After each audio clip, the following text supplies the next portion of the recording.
аймгийн сэргэлэн суманд нутгийнхан хүндтгэдэг нэгэн хад бий. Эрт цагт энд нэгэн буянтай эмгэн 3 хүүх ямаатайгаа амьдардаг байжээ.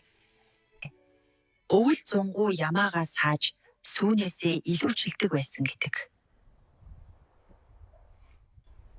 Ойр хавийн ядарсан хүмүүст өөрийн хүүхд шиг л сүүгээ өгч тусалдаг байлаа. Төдөө хөргөөрэй. Манай нутгийн ээж минь шүү. Нэгэн шөнө эмгэн суусан чихтэй тэнгэрт хальсан гэдэг. Тэр шөнө тэнгэр нэг л өөр гунигтай болж бүүдийж байлаа. Суусан чихтэй тэнгэрт хальж чулуу болсон гэх домогтой.